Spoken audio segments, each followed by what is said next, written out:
Welcome to Stat Masters, where we teach you how to use Player Profiler to win at fantasy football and better evaluate players. My name is Aaron Stewart, and I'm a senior analyst at Player Profiler, and my co-host is Chris Buonagura, a fantasy intelligence network analyst for Player Profiler.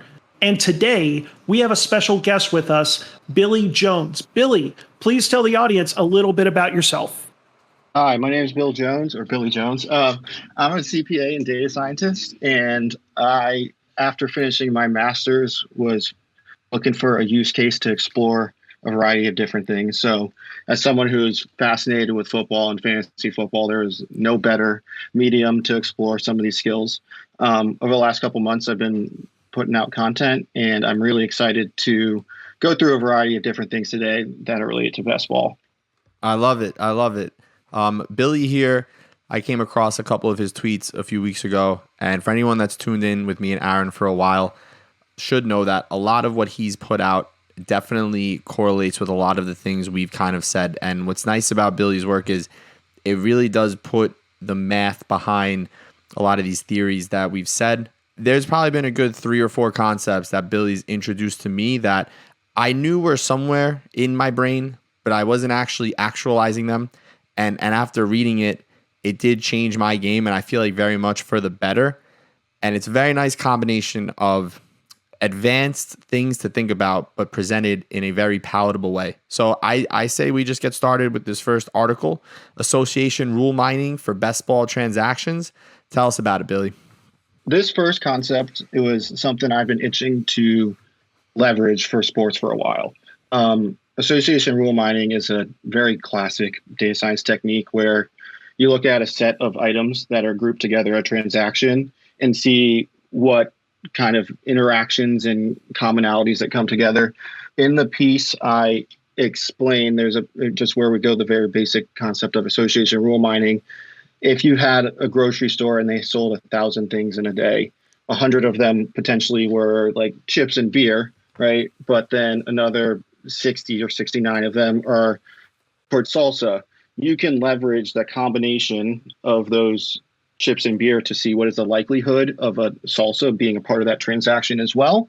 And it really was used when grocery stores were designing how to put things together to get, okay, these items and these items are highly purchased together. We maybe want to put them close to each other, or we put them far apart and have people walk through the store appropriately. So when I was trying to figure out how to leverage this really cool method, I thought this was an obvious use for best ball when you think about each draft as a transaction. There are 18 picks.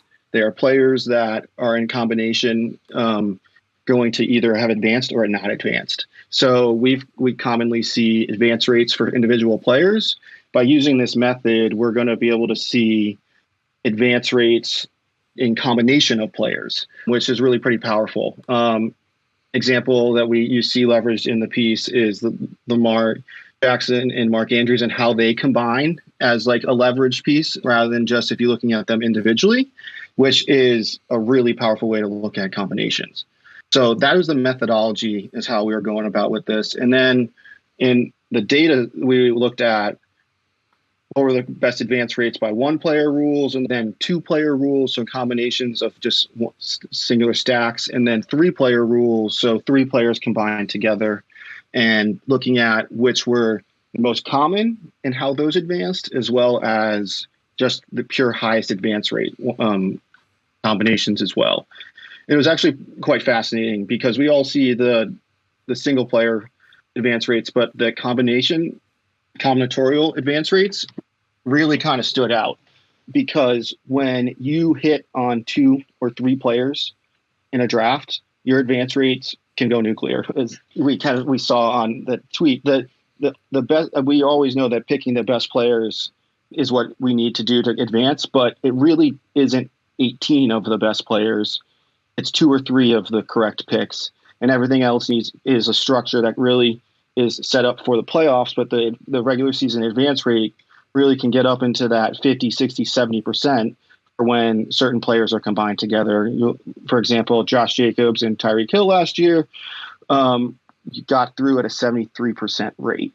No matter what else happened with the roster, that those 2 points pushed you through, which was fascinating. Another amazing point that I saw from this is when we get to those 3-player stacks, how not the most common 3-player stacks had really low ceiling on terms of advance rate. Of the top 20 or 25, we didn't really see anything go nuclear. The best we saw came from Josh Allen, Stephon Diggs, or Trevor Lawrence, and then stacking up Christian Kirk and Evan Ingram. But we didn't really see anything go out of control. Where we saw really nuclear advance rates is with the more uncommon pairings.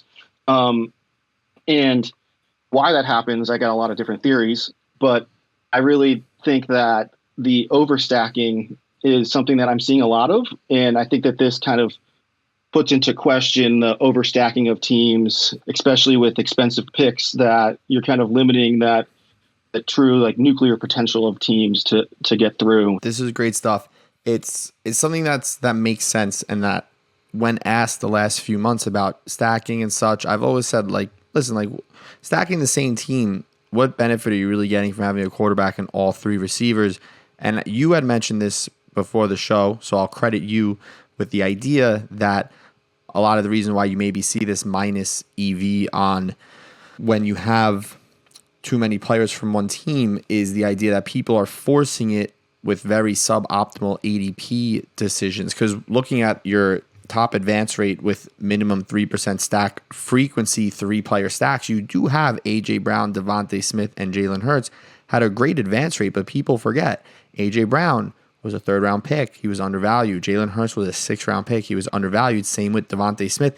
They were incredibly cost-effective. So to stack them, even to force the stack, you weren't sacrificing your most valuable picks, and they all also individually were high hit rate players, where your stack with Josh Allen, Stephon Diggs was way more effective with Tony Pollard than it was with Gabe Davis, because we were forcing Gabe Davis into the 4th round, which was obviously a bad pick. And I do think that people should read through this piece in full and really look at some of these combinations, because it really pushes this idea that the best stacks aren't necessarily within a team.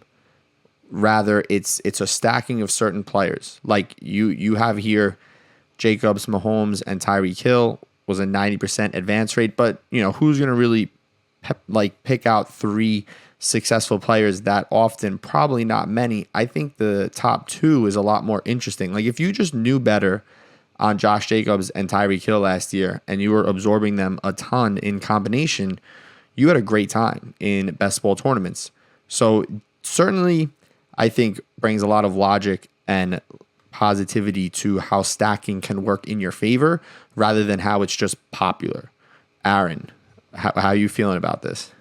My major takeaway, too, was seeing the stacks with QBs and their weapons that did work when it was multiple weapons. It was Trevor Lawrence, Christian Kirk, Evan Ingram. It was Jalen Hurts, A.J. Brown, and Devontae Smith, where they weren't super expensive. You could usually get them probably at a discount, a slight discount, or a little bit below ADP.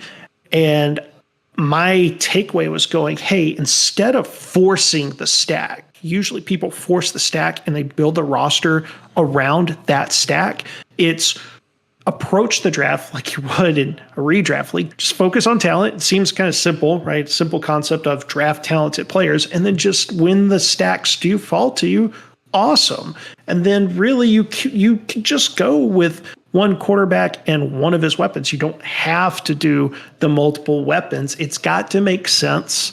Don't reach for it. That's been a key theme that Chris and I have talked about when talking about best ball strategy is, look, like, players have ADPs. We don't hate players. We talked last week about Dameon Pierce. We didn't like him 2 months ago, but he got cheaper. We like him. There are things to like. So with that, with players, just draft them at good ADPs, good cost. And it's really kind of changed my thinking too, of when I think about starting best ball a few years ago. Like, this is the complete backwards way of my thinking on that, but it just makes sense, doesn't it? Makes a lot of sense. If you got really good at this, you could take it even to the next level. Because I know, like, when I go to the grocery store and I'm starving, if I'm going for just beer, I'm probably going to also buy salsa and chips. So, like, if I'm hosting my redraft fantasy football league and I get everyone, like, I hand out beers first, but I don't have any, maybe they're more likely to make worse stacks. We should look into that. How to sabotage your league when you add mindset in would definitely work. But that's just my thought. But let's move on to this next one. We'll go with the best Ball Mania magic number is. And Billy, I know this one, it's all about how many points do you actually need to advance. Let's hear about it. I'm big on pointing my data science or my studies towards the end output, right? And the way to advance out of your pool is to score points at a certain threshold, right? So I wanted to see what those numbers were in terms of thresholds you need to hit to build out, to have a team that could make it to that next round. So at first, I looked at it at a macro level, just as a team total, and then broke it down by position groupings to see which positions were more influential and so on. What I found was that at a team total level, the minimum threshold you're going to need to be in somewhat of contention, 1,600 points across the entire season. To really have a chance, you're looking at like 1,700, and if you're at 1,800, you're through for 99% of the time. That's not an exact number, but at a figure where more often than not, you're through. And those distributions, there is definitely a window where it's a little sketchy, but you get, and these figures held at BBM2 and BBM3 to where these 1,600, 1,700 numbers were getting you through year over year. So what that breaks down to is roughly 115 points a week across a 14-week season, which I think is important to put in context when you're looking at the way your roster is about to score. Then I broke it down by position, starting off with quarterbacks. It's interesting to see that in BBM2, we definitely didn't see the crazy shift towards how powerful the elite quarterbacks were, because in BBM3, we saw a massive shift in the distribution where those elite, the teams that scored a lot of points at the quarterback position were also really advancing at a much higher rate. You can see a big blip in that distribution, whereas the BBM2 distribution is more of just a slight shift. Then when you move down to the tight end position, no shock to anyone, scoring distributions, they're almost identical from teams that advanced that didn't advance. Very, very, very minor shift towards those teams that were advanced to the playoffs. And this really shows that you have those elite tight ends. They can be an awesome lever to set up for the playoffs, but they don't inherently help you advance to the playoffs. So there is some detriment there, or non-benefit that comes to your team when it comes to your tight end scoring, which these scoring distributions really help to visualize and show. Then I looked at the wide receiver and running back position together, because I really think of them as these positions that work in tandem, right? Those onesie positions, you have a single player that you're a single roster spot that you're filling, and you will build a room to fill those, but you're really playing an individual player. Whereas these running back and wide receiver positions, since you're playing multiple players each week, the rooms that you set up and the scoring that you set up that you get from those rooms is going to be impacted based on how your roster is constructed. So I wanted to look at them together. What we saw here is pretty notable shifts on the teams that were able to make it to the playoffs, had much higher scoring.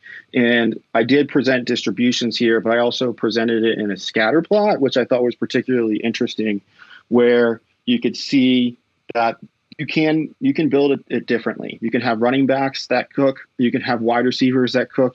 There's different ways to get to that number, but you ultimately did need to get to a common number together.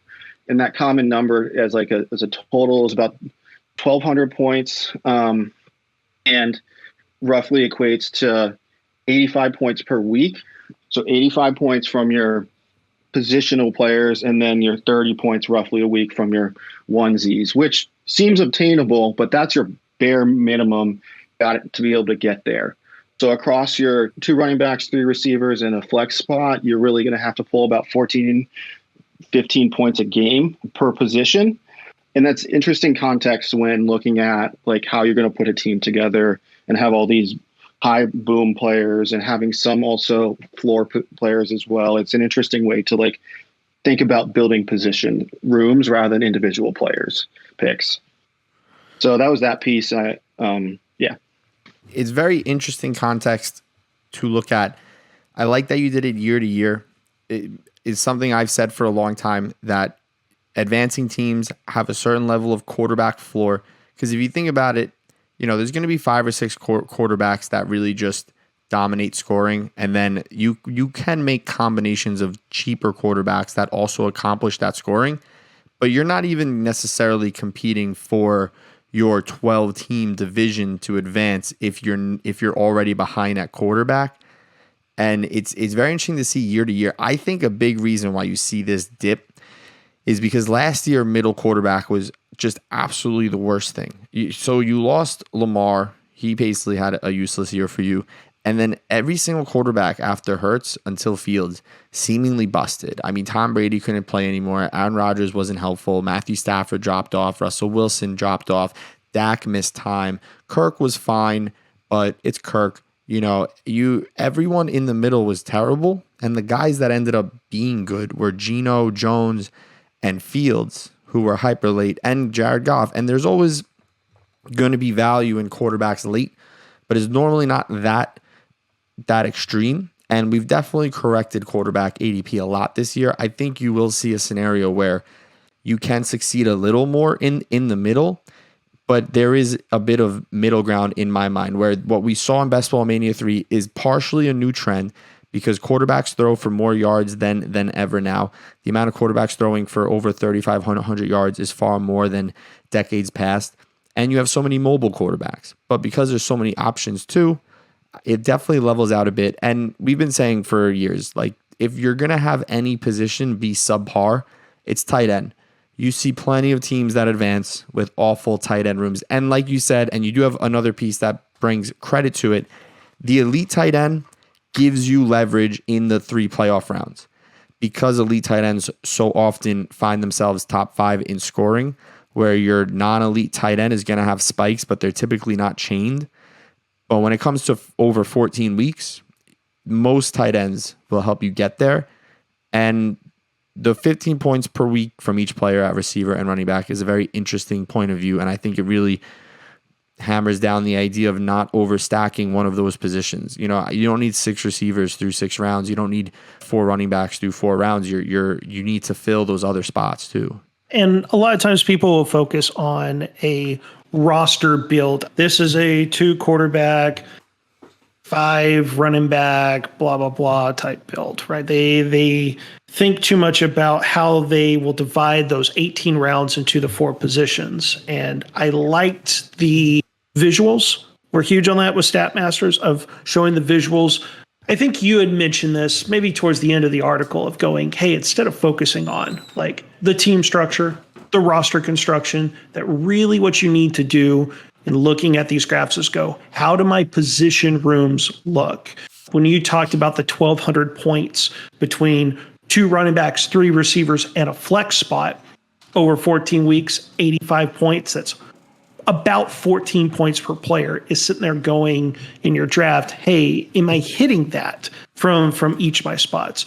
Or maybe, when you get towards the tail end of the draft, like, instead of going, I need a running back, or I need a receiver, just looking at those positions combined and going, which guy is going to make sense with this current team build that I'm going, that can help me accomplish what I need to get in terms of points. But yeah, just another way of thinking of best ball in a different, more advanced way. And yet, funny enough, with the visuals, a simplistic way that makes sense. Like, best ball is all about points. Literally on Player Profiler, players have an advanced stat called best ball points added. Yeah, and I like too how a lot of these concepts work in theory, because work in conjunction with one another. Because if you think about the last article, one of the very high advance rate 3-player stacks was Mahomes, Hill, and Jacobs, right? If you had those 3, you are advancing at a high rate. And then when you look at this article, logically, it makes sense. Mahomes scored 423 fantasy points. He alone filled your quarterback advance rate. And most weeks, Jacobs and Hill combined for about 40 to 50 fantasy points. Two players were essentially filling 3 of your 15 point per week spots in this combined running back wide receiver grouping. You got a massive edge. So I definitely enjoy the two so far. We'll check out this third one. We have which position sizzled during Best Ball Summer 21 and 22. Billy, let's hear all about it. We'll move through this one kind of quickly. This one for me was a fun exercise, as well as we're looking at that binary outcome of did I or did I not advance. So very easy way to look at a binary outcome is through logistic regression, where you would pass in a couple different variables and then look at how does that stack up as in terms of did it 0, not 1, did it pass, get it through. So using logistic regression, what I did is looked at by position scoring and which positions had the most impact. And it turned out that actually all positions were relevant and impactful as a singular individually significant statistically. Mouthful. And so as what they are broken down individually, all important. But when you combine them in their interaction, so just when you combined 2 running back and receiver and you missed on the other 2, there was nothing there. There's no combination of you hit on these 2 positions, you punt the other 2, it's going to work and get you through. That wasn't what I found. But I did find when you hit on 3 and punted a position, you're actually able to, that was statistically significant in terms of advancement, which again kind of adds on to what we have been talking about previously about roster construction and building out important big rooms that can get you through to those later rounds. So this was a fun one for me, more of a math driven conversation, but adding on to what we've been working through so far. Yeah, I think it builds further into that idea that you can have a weak tight end room and be fine. Last year, you would have seen an exaggeration in like a 0 RB methodology. And I think the way ADP is shaking out, we can take this and move forward and say, hey, because they're all so expensive, maybe I don't need to overstuff receiver into my early team. If I can have really good running backs and security at quarterback and tight end, I like the idea that you're not going to hit on all 4 positions, but you hit on 3, you'll probably make it. Yeah, again, with like punting positions, it had me questioning a lot about both the 0 RB and the 0 wide receiver builds that some people will do and just kind of plant their flags on it and going, oh man, especially when you brought up like, hey, you can do 3 positions and punt the 4th position. That is ideal. But if you punt 2 positions, there's no advantage. There's no advantage. It's like, oh, maybe all those 0 RB, 0 receiver teams that might also be waiting on, say, tight end, that should open their eyes a little bit and going, I might need to try some different things here. I was stunned to find that all 4 position groups were significant. I was reading it and was like, oh, we're going to find out which group is the weakest one for the people arguing one way or the other on which one's more important, running backs, receivers. Billy's article here, like they're all important. You have to have balance. Chris, as you mentioned too, with the recent trend we're seeing with receiver ADPs that we covered on the last StatMaster show with wide receivers going up, it's okay to pivot, get a running back that would normally be going around earlier there. Like they're equally important for your teams. And again, it's kind of pointing towards punting tight end, in my opinion. Yeah, you have to take stabs. But you see those psychos that through 5 rounds will have like 2 quarterbacks and an elite tight end. You know, like they'll go like Kelsey, Mahomes, and Burrow. You're punting too much, right? You're now leaving running back and receiver left to hang. And this is, it's to visualize this kind of stuff, what Billy does, and to confirm, hey, like the numbers the last 2 years confirm this idea of balance. Yes, you need to take stabs at early quarterbacks. You need to take stabs at early tight ends. You need to weave them into these rosters. But everything needs to be done in a balanced way. You don't necessarily want to leave anything hanging. And at the very worst, one position group gets fragmented together in the later rounds. Now, how late Do you start actually building those groups? Billy has other information on that on his blog. When is the right time to, how long can I push off running back before the running back room is too weak, and wide receiver, so on and so forth. And I think you would find that quarterback and tight end are the two where, it's going to be less often, but you can successfully scrap them later on. Like last season, if your running back room was Justin Fields, Daniel Jones, and Jared Goff, you did just fine. And your most expensive one was the 14th round. But how many people actually did that? Pretty much just Pat Kareem. So, and he won. But let's look at this next one. This one's for the bye week. One thing before we move on, go ahead, Billy, thought that kind of just came. Yeah, something that just kind of came to my mind in the concept of superflex, right, where quarterbacks are so influential there, and a wide receiver was cut off to put in a superflex position, which is going to be filled by your quarterback. So I think trying to take these and pivot them to a different space is something that I love doing as well. Maybe a conversation for another day, but very interesting for me. Yeah, no, for sure. If I had to guess, I would say you would find much more importance at quarterback and running back in Superflex, and you would see that because it's only 2 receivers and not 3, and typically running backs will give you bigger spikes. You probably see more of an anchor wide receiver approach take effect because like your top 10 receivers are good, but your RB 15 probably scores more than your wide receiver 15, and that definitely matters. But certainly something to look into for next time. For now, tell me about bye weeks and why maybe they're overrated at times. Yeah, bye weeks are an interesting conversation. This one, I literally titled it, "This one's for the bye week bros." Having a little fun at that. But after finishing about like my 100th draft on Underdog across a variety of different products, one thing that I kept coming back to was like week 13 being a nuisance, and it's specifically when it came to tight ends, because everything I kept doing kept pointing me back there. There was a tweet that Justin Herzig put out about the pyramid of things that we think about when building a roster: ADP, stacking, correlation, all of those various different levers we try to pull. And especially as you get later into the draft, you start to think about those more and more. And while I kept doing that, it kept pointing me at week 13 as I tried to fill out my tight ends later. So I kind of wanted to talk about that. It is interesting the way that they've set up, the NFL has the bye weeks this year. Week 13 has the Ravens, the Bills, the Bears, the Raiders, the Vikings, and the Giants. Some juicy players on that week, especially when you think about the tight end position too. So for me, this really is thinking about like, how do I solve the puzzle?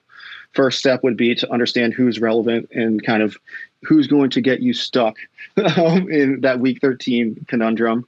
So all of those teams that we listed earlier, plus their bringbacks.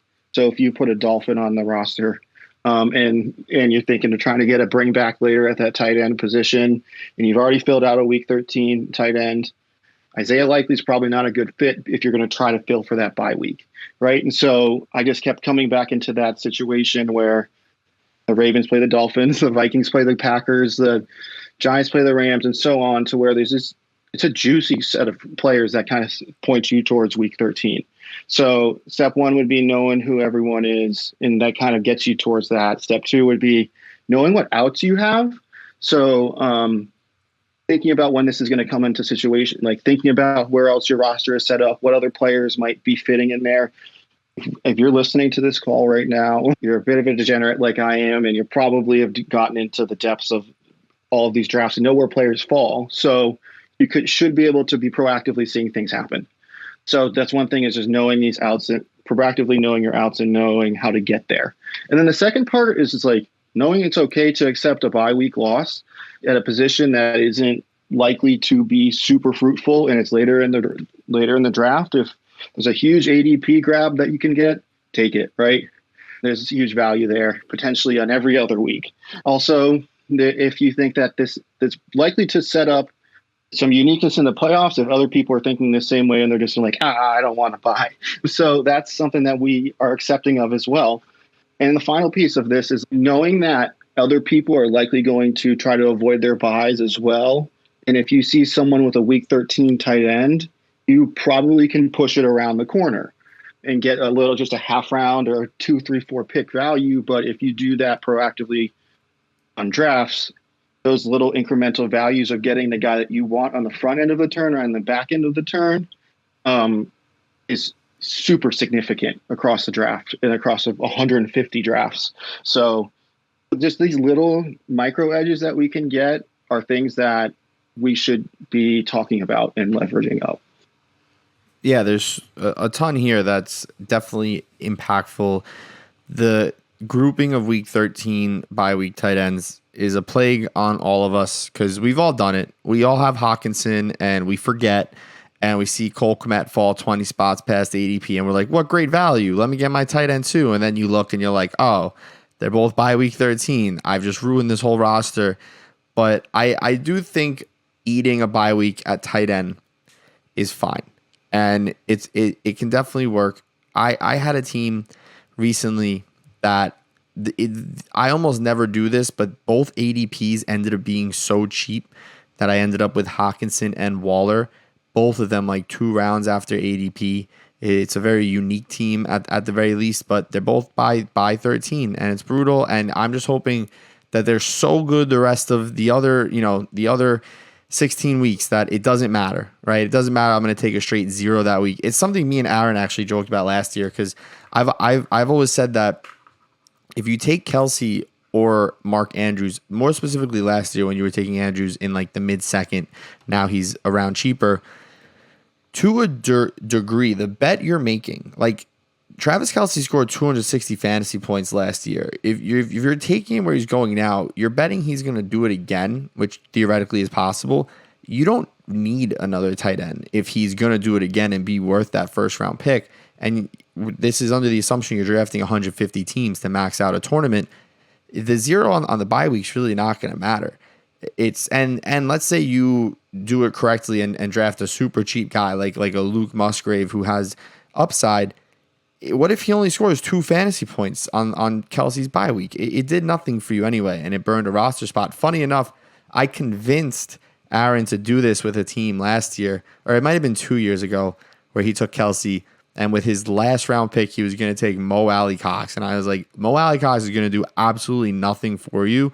Take any other position. And it just so happened that year, on Travis Kelce's bye week, Mo Alley-Cox caught 2 touchdowns. And the minute it happened, I texted Aaron and I was just like, I'm so sorry, man. But the chances of that happening again, slim to none. And it's definitely, I'm going to say, one of the more impactful things that will influence the tight end position this year will be navigating that round 6 and that round 13. I'm sorry, that week 13 and that what is it, week 8 bye. Those are definitely rough groupings for a position with so few players. Travis Kelce is the perfect example too. Like this year in particular, best believe the teams that I have taken Kelce, because he's going as like pick 5, pick 6, right? If I'm drafting him, I'm not drafting another tight end. And it does kind of go hand in hand with the scoring distributions by position group, right? Like if I got Kelce, I'm like, cool, awesome. I've got the points that I need from tight end, plus a little bit more, hopefully, in a perfect world. But going, I might need a little bit more for wide receivers and running backs because of the opportunity cost of taking Kelce in round 1. So yeah, those Kelce teams, it's the only tight end because I'd rather use another spot on the much more valuable running back or wide receivers that can maybe help me get up to that 14 points per player that I need for the rest of the spots there. Years ago, bye weeks and just regular redraft, right? People would freak out about bye weeks. My thinking in those leagues was going, that's 8 weeks away. There's so much that can happen. Injuries, blah, blah, blah, all this stuff. Can't worry about bye weeks. We should adopt that in best ball as well of going, what's the point? Getting minimal production from a backup tight end for 1 week, like it really doesn't move the needle much, especially when we look at the position groups like tight ends score the fewest points above replacement, right? Compared to QBs, running backs, receivers. So embrace the 0, especially in tournaments. That's the key thing. Tournaments, big tournaments where you're maxing out entries, embrace it. Yeah, I still definitely like taking a second tight end, but hyper cheap because there's always, they can slide into flex. It's going to be very slim, but any tight end theoretically can have a 2-touchdown week, and a 2-touchdown week for any player is going to be a pretty good fantasy week. But yeah, certainly I think the natural evolution of this would be to look at, clusters of bye weeks in like your receivers and running backs. If I draft 7 total receivers and 5 of them have the same bye, does that ruin me? Or I guess a simpler version, you gave us an article, Billy, we already went through it, with what's kind of the median scoring you need to be relevant each week. But of course, every grouping of 12 is different, and you're not always going to hit that median scoring. It would be interesting to see what a catastrophic floor is. Like if you have you can score 140 points every week the whole season, but if you score 40 points total one week, there's 0% chance you're going to win.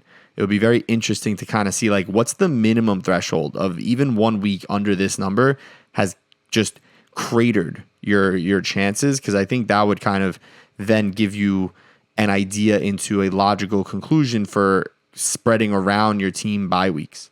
I don't know if that is something that you would be into. I'm interested in every study. But where my brain's going is what is the threshold for 2 tight ends, one being elite and one being in the back half of the draft, like the super late, versus needing 2 more which have more substance, and then that 3 tight end build. What is the best way to go? Because I personally wonder if having the bye weeks optimized across 3 separate weeks gives you the best chance on any 1 week, because you have 2 guys running routes rather than 1 guy running routes. But then also, am I just trying to split hairs here? So lots of questions, but I think these are the type of things that we need to push on to get these micro edges.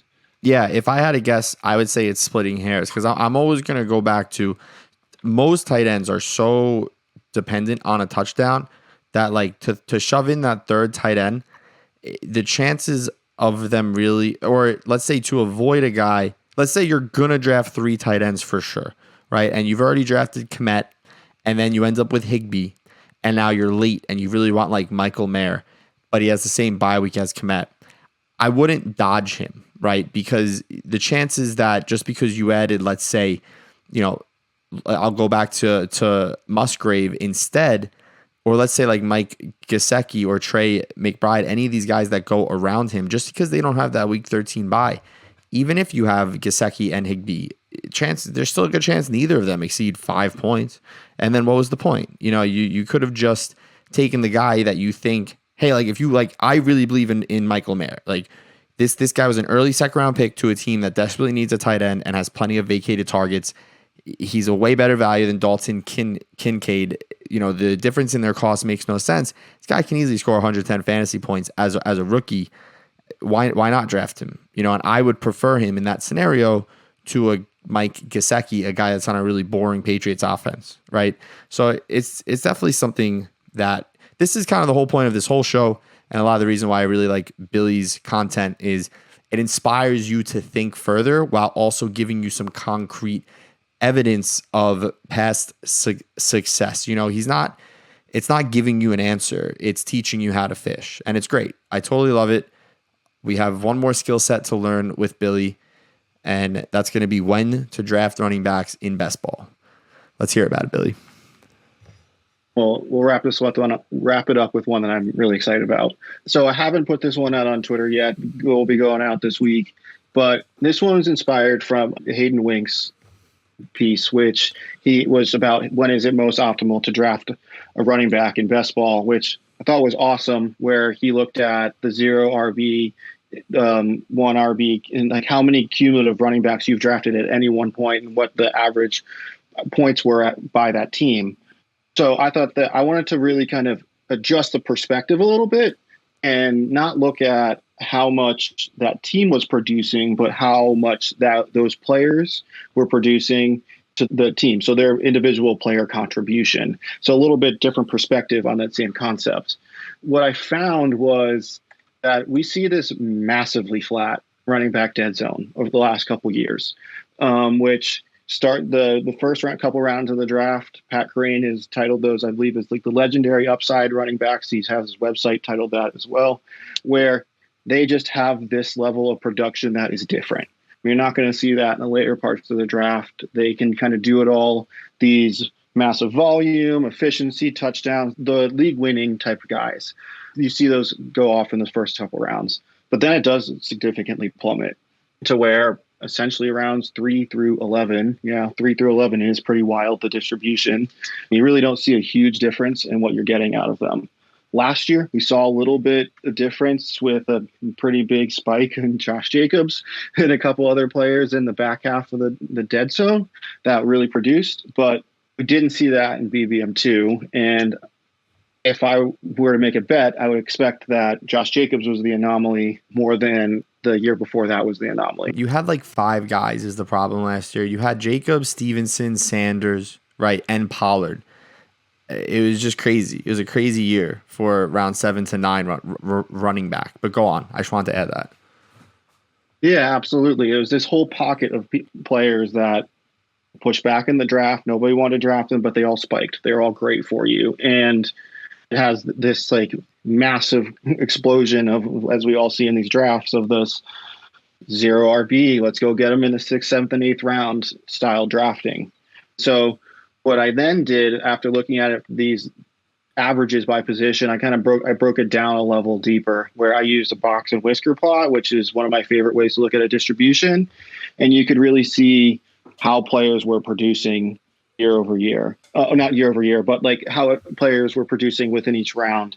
And you can see that there is a huge distribution shift up in those first 2 rounds, but the ceiling really is the same between rounds 3 through 11 or so, where you can get these 0 RB heroes that we want to call them, these guys that get us those points that we covet later in the draft. But there are also any players in there that don't, and they kind of just like wash out. Or not in complete disappointment. My team is dead. But what's awesome is there's these 0 RB, these hero style running backs later in the draft every single year. Josh Jacobs, the fact that he went absolutely nuclear was awesome. Probably an anomaly. The fact that we saw all of these other players in that range do well, not an anomaly. It was just that year over year, we saw it was good, and we probably saw 4 or 5 of them last year, whereas we probably only typically see 2 or 3 of them historically. But it's maybe a shifting draft landscape. It's maybe just the year that it was, but there is this sweet spot that exists in those rounds year over year. And so I then went to talk about how I'm playing the running back market. And so this year really kind of is dependent on where you get in the front half or the back half of the draft. But when you land in that front half, that elite wide receiver and then double running back with those guys that have that legendary upside potential feels awesome. But then if you miss on that, there is a plethora of guys that sit in the back of the draft that can fill in that 0 running back hero style guy that we need to make our rosters get through. But we just have to understand that those guys in the 6th, 7th, 8th round, there is a good chance they'll miss too. Whereas those guys in the front of the draft, while their miss is not going to be even remotely close. We're not like dead if they miss. We're just not advanced through automatically because we get the superstar kind of potential that they have. There's pros and cons to either of them. You just kind of understand what you're getting from it, each of the parts of the draft. Yeah, this one's particularly heartwarming for my confirmation bias, because as the guys who follow us know, I haven't put this on the live streams, but for those who do join us on Discord for the extended show that's not recorded and posting, I kind of drew up like ADP charts like this, similar to this one you have here for Best Ball Mania 3, but not using any numbers, just going by round and kind of saying like, hey, this is kind of how I vibe the value of players here. And the way you, for the Best Ball Mania 2 chart, like my running back chart is just that exactly. It starts at 1, it goes up in round 2 and 3, drops tremendously and kind of plateaus, and then takes a smaller plateau after round 11. I mean, it all makes perfect sense because I have the underdog rankings here, right? We'll look at just running back. So once you get the first 3 running backs, there's age-related risk with McCaffrey and Eckler and, being a rookie-related risk with Bijan. But once you get past them, I mean, you have like 8 bullets at potential RB1s overall, everyone from like Chubb through Breece Hall. And then when you get after them, you're kind of just projecting volume, and you can find the same volume for 8 rounds. Like, I recently went through all the team data from last year, the year before, and was looking like, hey, like projectable volume. If we're projecting 250 carries plus for Travis Etienne, right? You're projecting the same for Mixon or more, probably less for Walker. You're projecting 250 to 300 carries for Dobbins, for Madison, but then you keep going down. Pacheco probably earns 220 carries. Rashad White projects for 250 carries. James Conner projects for 250 carries. Brian Robinson projects for 250 carries. He's around 11, and you just keep going down, and then it does fall off after round 11. Now you get like Khalil Herbert, who probably projects for like 180 carries, right? But now you could also project for crazy touchdown variance in what could be a highly efficient Chicago offense. So yeah, I mean, this grouping of guys from like James Conner to Khalil Herbert, I've just been feasting on them. You like you said with your approach to running back this year. I think, where zero RB was the way of the last couple of years, because of how we've adjusted ADPs as a whole and really made receivers more expensive, I think we're going to find the hero RB, the anchor RB making a resurgence this year, where it's like, hey, like get one of these guys in this range of Chubb to Hall, and then, you can really just start feasting once you hit like David Montgomery onward. And then once you really hit the range of, after Herbert, now we start getting into backups, Elijah Mitchell, Jalen Warren, Tank Bigsby. You lose a lot of value, but then you go even further and you're back to committee backs that, like you said, know what you're getting. You're getting a 0 or you're getting 100. You're getting a Jeff Wilson who could absorb all of Raheem Mostert's work from last year or continue to be hurt again, right? You're getting a Leonard Fournette who could sign somewhere to be a high volume back or essentially no longer plays football. You never really know, but it's the variance is pretty much the same as earlier guys. I think this, to visualize it and see like, oh, historically, this has been proven true. And I think next year the graph will look similar, but just shifted back 2 rounds because all the ADPs have shifted back 2 rounds. So just adjust, take the historical data, look at the current ADPs, project forward.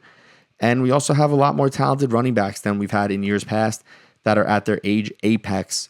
So, I think we'll see running back separate a little less than it has in years past. Like, yeah, your top 6 are going to be great, but like running back 6 through 20, you're not really seeing a difference where, like you said, Josh Jacobs really drove that outlier, and you've pretty much always had the Miles Sanders, the Ramondre Stevenson, so on and so forth.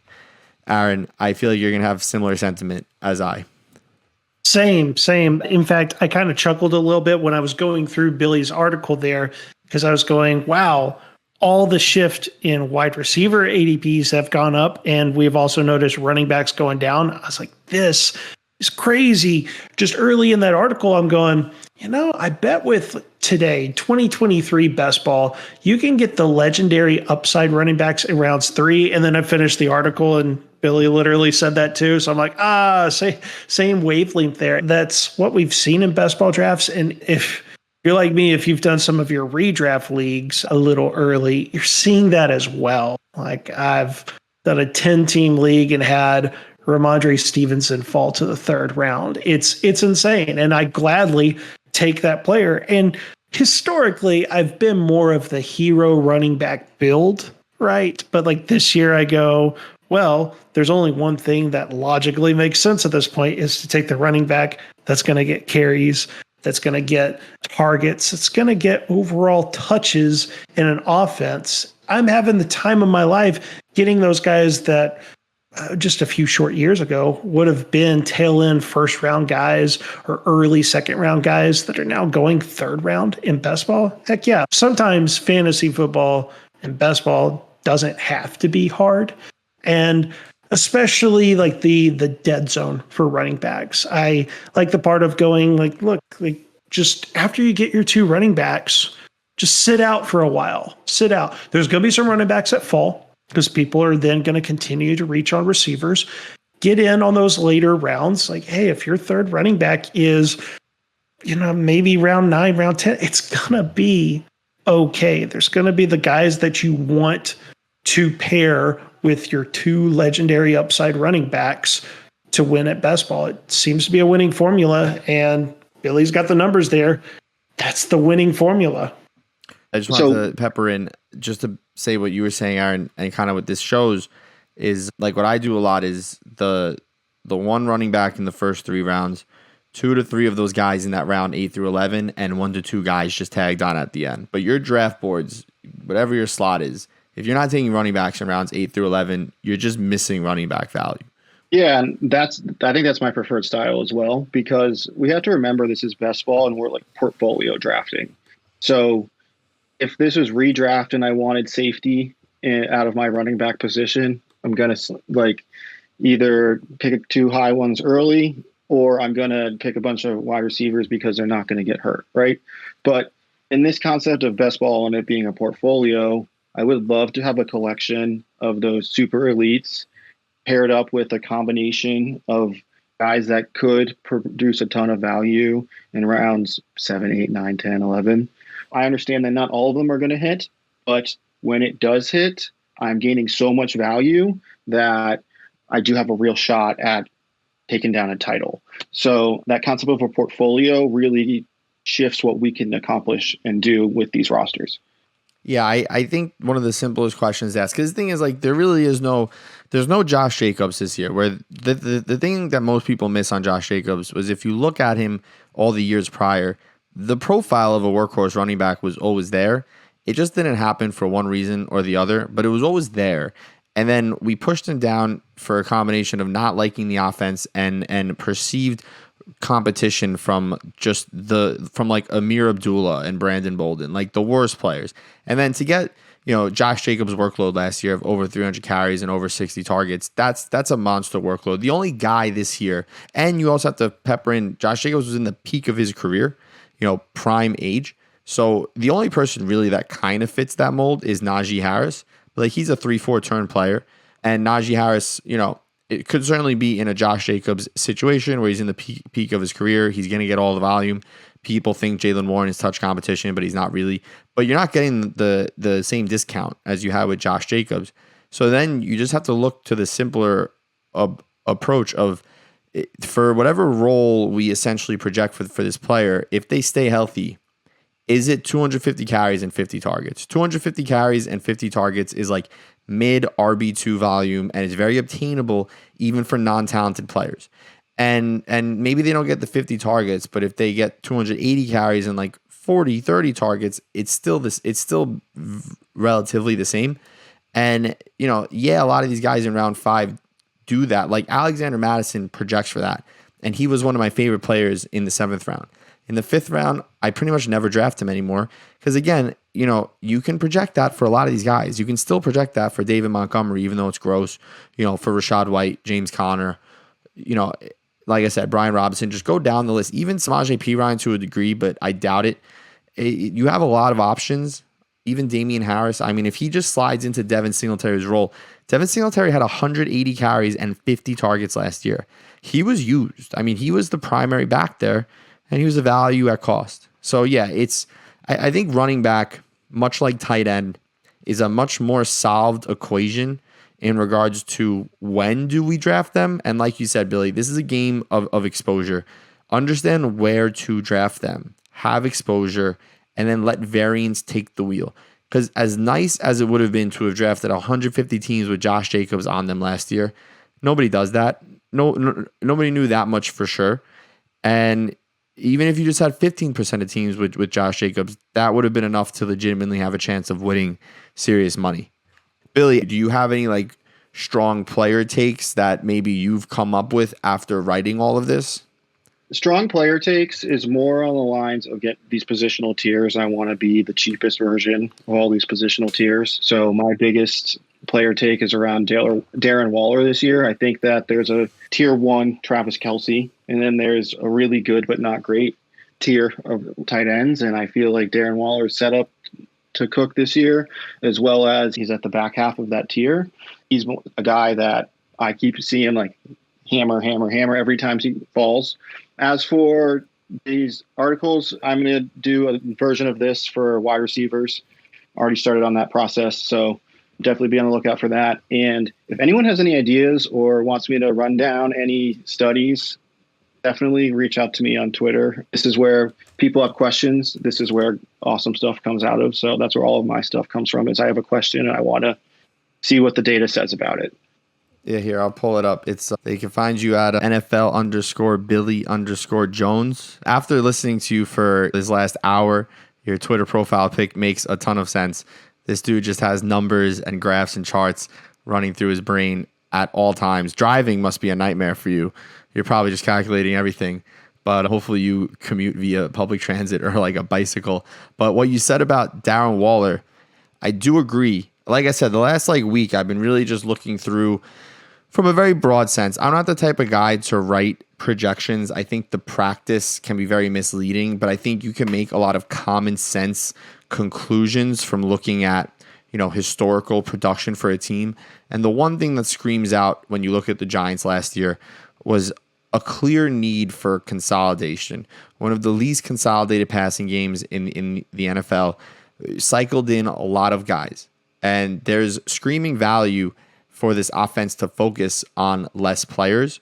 When your running back is your most highly targeted player for a team that's also at the high end of the league in rush attempts, it tells you that there's room for a receiver. And it's something I mentioned last week. I have a theory, if the only negative thing you can say about a player is, well, what if they get injured? Then it's probably a good pick. Because the only negative thing against Waller, the last time we saw Waller fully healthy, he was more than capable of taking on over 100 targets a season, one of few tight ends capable of doing it.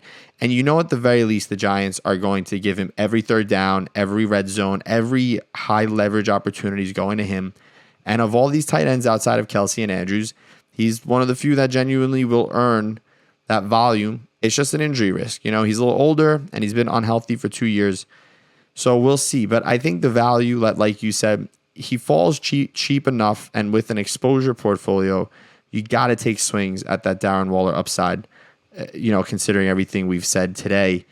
But because of the risk involved, if this was like James Conner, I'm much more comfortable just hammering in despite the injury risk, because, again, the only argument against James Conner is injury. Because tight end doesn't separate as much, I'm not going to just draft Darren Waller every time. You can still probably make it work without him, but he's definitely a huge leverage point at tight end. I'm definitely interested to see what else you write, what you come up with as the offseason goes. I think if anyone has ideas, definitely send them Billy's way. He's made some very good stuff. The information is great. Billy is criminally underfollowed on Twitter. Again, his Twitter handle is at NFL_Billy_Jones. That's also going to be in the description too. So make sure, go and support him. He's a friend of the show, does great work. And it's something that's missing a lot on Twitter. Twitter is a place for hot takes, but Billy says, no, we're going to bring good, actionable advice and articles to work with there. So support Billy, support the show as well. If you're listening to it on YouTube, make sure that you like this video and comment what you liked about what Billy had to say. Comment if there's something you disagree with. We're all about conversations here. And also on Discord too. We do the show live on Discord. Join the Player Profiler Discord server. That is playerprofiler.com/chat.